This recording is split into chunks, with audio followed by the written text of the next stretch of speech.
എൻ്റെ പേര് ബാഹുല്യനാണ്. ധനുശ്വരം സ്വദേശിയാണ്. ദേശീയ കായികതാരം നിതിൻ രാജിൻ്റെ മരണം അന്വേഷിപ്പിക്കണമെന്ന് പറഞ്ഞാണ് ഇന്ന് 6 മണി മുതൽ വൈകുന്നേരം 6 മണി വരെയാണ് ഹർത്താൽ. ബസ് ഓടുന്നുണ്ട്, വാഹനങ്ങളെല്ലാം ഓടുന്നുണ്ടെന്ന് തന്നെ പറയാം. കടകമ്പോളങ്ങളെല്ലാം തുറന്നു പ്രവർത്തിക്കുന്നുണ്ടെന്ന് തന്നെ നമുക്ക് മനസ്സിലാക്കാം. ഏറ്റവും പ്രധാനപ്പെട്ട വാർത്തയാണ് എൻ്റെ വാർത്ത നൽകുന്നത്. നമ്മളിപ്പോൾ ലൈവാണ് നൽകുന്നത്. ബസ് പോകുന്ന രംഗമാണ് കാണിച്ചത് പ്രേക്ഷകരുടെ മുന്നിൽ. നെയ്യാറ്റിൻകരയും ബസ് തടയുന്നുണ്ട്, തമ്പാനൂർ ഇപ്പോൾ തടയുന്നുണ്ടെന്ന് തന്നെ നമുക്ക് മനസ്സിലാക്കാം.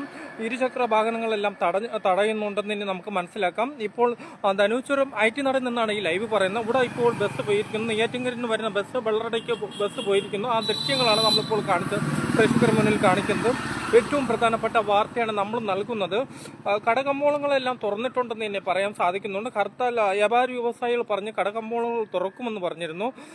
ബസ് കൂടി ഓടിയതിനു ശേഷം ഹർത്താൽ എങ്ങനെയാണെന്ന് നമുക്ക് പ്രതികരിക്കാൻ പറ്റുന്നില്ല. അതോടെ ഇരുചക്ര വാഹനങ്ങൾ, ലോറി, കാറ്, പിന്നെ ടെമ്പോ, ആട്ടോ, ഈ വാഹനങ്ങളെല്ലാം ഓടിക്കൊണ്ട് തന്നെ ഇരിക്കണമെന്ന് നമുക്ക് മനസ്സിലാക്കാം.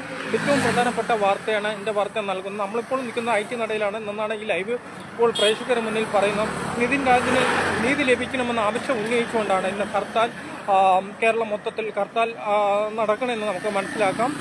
നിതിൻ രാജിൻ്റെ മരണം ഇതുവരെ അന്വേഷിച്ചില്ല, ഇതുവരെ പ്രതികളെ പിടിച്ചില്ലെന്ന ആവശ്യം ഉന്നയിച്ചുകൊണ്ടാണ് ഇന്ന് ഹർത്താൽ നടത്തണമെന്ന് നമുക്ക് പറയാം. 17 ദിവസമായിട്ടും പോലീസ് ഈ നിതിൻ രാജിൻ്റെ പ്രതികളെ പിടിച്ചില്ലെന്ന് നമുക്കിപ്പോൾ മനസ്സിലാക്കാൻ കഴിഞ്ഞിരിക്കുന്നു. അതിൻ്റെ ഭാഗമായിട്ടാണ് ഇന്ന് ഹർത്താൽ നടക്കുന്നത്. നീതി ലഭിച്ചിട്ടില്ലെന്ന് തന്നെ പറയാൻ സാധിക്കുന്നുണ്ട്. 54 സംഘടനകളാണ് സമരം നടത്തണമെന്ന് നമുക്ക് മനസ്സിലാക്കാൻ നടന്നു. നിതിൻ രാജിൻ്റെ ആക്ഷൻ കൗൺസിൽ സംഘടന ഇത് ഹർത്താലിന് വേണ്ടിയുള്ള നടപടികളെല്ലാം പൂർത്തിയായി കഴിഞ്ഞിരിക്കുന്നുണ്ട്. വാഹനങ്ങളെല്ലാം ഓടുന്നുണ്ടെന്ന് തന്നെ പറയാൻ സാധിക്കുന്നുണ്ട്. ഇനി ഹാജര് നില ഓഫീസുകളിൽ എങ്ങനെയാണെന്ന് അറിഞ്ഞൂടെ. ഇപ്പോൾ മണി 8 ആവാൻ പോകുന്നെന്ന് തന്നെ പറയാം. ബസ് പോകുന്ന രംഗങ്ങളും നമ്മൾ കാണിച്ചു കഴിഞ്ഞിരിക്കുന്നു. ആ ഭാഗത്ത് കടകമ്പോളങ്ങൾ തുറന്നിരിക്കുന്ന ദൃശ്യങ്ങളിലേക്ക് നമുക്ക് പോകാം.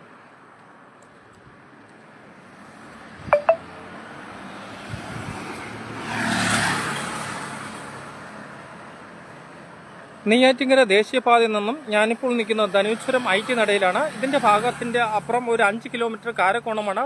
വാഹനങ്ങളെല്ലാം ഓടി തുടങ്ങിയിട്ടുണ്ടെന്ന് തന്നെ പറയാം. 6 മണിക്കാണ് ഹർത്താൽ ആരംഭിച്ചത്.